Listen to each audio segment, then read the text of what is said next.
Well, Uzo Njokwu joins me on the show this morning. Good morning. Thanks so much for joining me on the show. A pleasure. I love the way you're smiling. Tell us more about this cultural festival that you're planning to have. Tell us about your brand. My brand?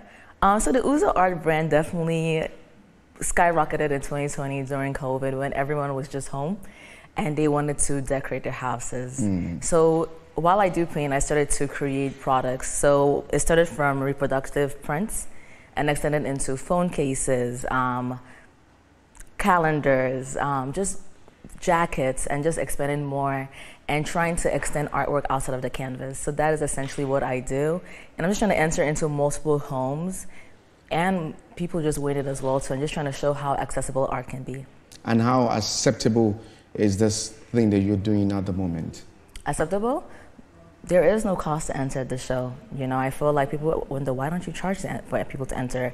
And I feel like we try to reduce class diversity through art, and anyone should be able to have that, the option to be able to come and see it wherever they come from. And are you also telling the stories of Nigerians, their cultural heritage?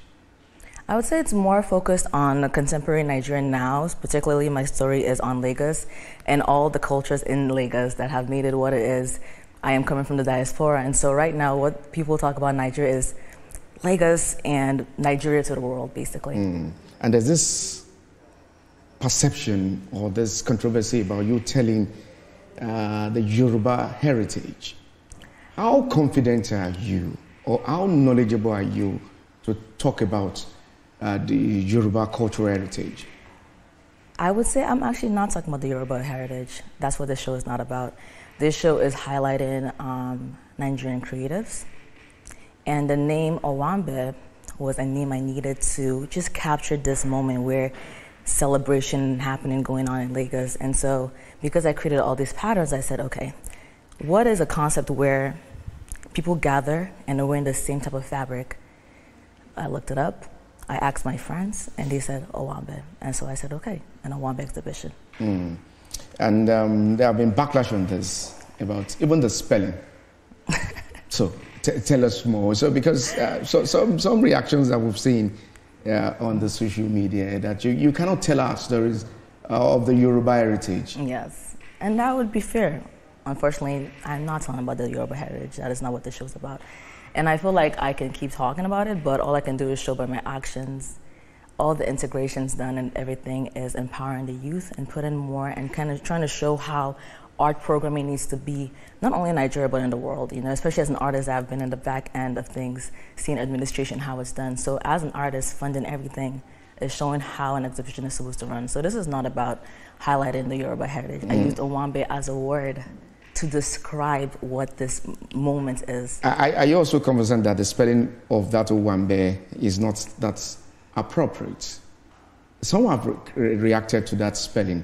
And also we have the special advisor to the governor on tourism, art and culture in Lagos State, Idris Aregbe, has been warned against approving the exploitation, or what they call it, of Yoruba culture and heritage by people they claim resent it. So what do you make of this one? It's a reaction on the social media at the moment. I'm quite sure you are aware of this. I'm aware of it. So how are you handling this?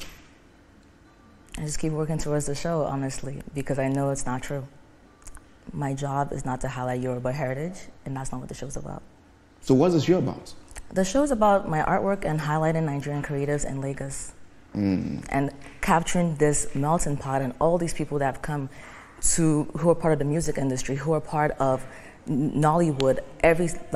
All I can say is you're going to see basically by the show, the team behind it, and all the efforts that have been put towards bringing this to life and just showing Nigeria to the world, basically.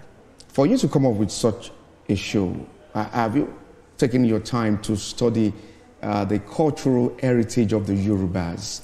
Because there's this divide about Yoruba heritage or Lagos. There's nothing like Lagos heritage, cultural heritage. Well, like I said, the show's not about capturing any heritage or culture. We're worried about the contemporary and highlighting Nigerian creatives, particularly in Lagos, because Dirty December is a thing, is a phenomenon that's happening now. A lot of people are coming into Lagos. The show is in Lagos. This is nothing about Yoruba culture heritage, unfortunately. I know we want it to be, but it's nothing about Yoruba heritage. I use the word Owanbe to just capture this phenomenon of everyone wearing the same fabric and coming to celebrate. We're celebrating art, we're celebrating just art in general, art in the world, but basically my art that I'm creating. I love your confidence that you're still going ahead of this for this event. Or are you any plan to cancel it? No.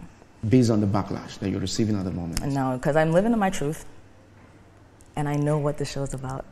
I've written documentation, I've written to universities. It's so much deeper, it's so much bigger than me, you know? And so people can twist things and try to make it something that it's not. And what's propelled me forward is because I'm living in my truth and I know exactly what the show is about. The team knows what it's about. The sponsors that we send things about, send the documentation to, know what it's about. So when I see all the twists and everything, I'm just like, okay, all I can do, I'm the kind of person who doesn't believe in just talking. I believe in showing with my actions. So that's what Are you not discouraged at this time? No. You're bold and confident? Yes. When is this taking place and where? So the opening is going to be November 22nd at Uzo Njokwu Untitled.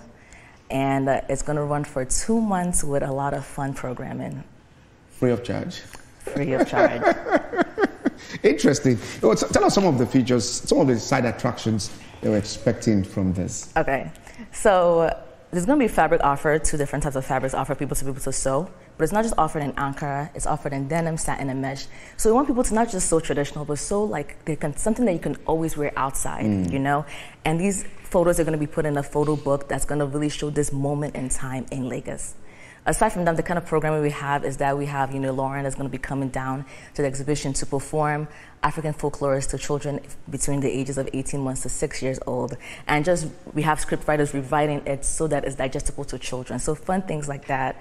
And we have, what's one exhibition? We have a Yoruba team called the show Adire. And so people can come and learn how to make dye bags on one of the programming days so that they... Do you also wear Adire, the Ankara? I worn Ankara, but I have not been given Adire yet. No. It's a fine place to live it this morning. Many thanks for coming. Thank you for having me. And I love the way you're smiling this morning. Thank you for having me. All right, so we'll take a break.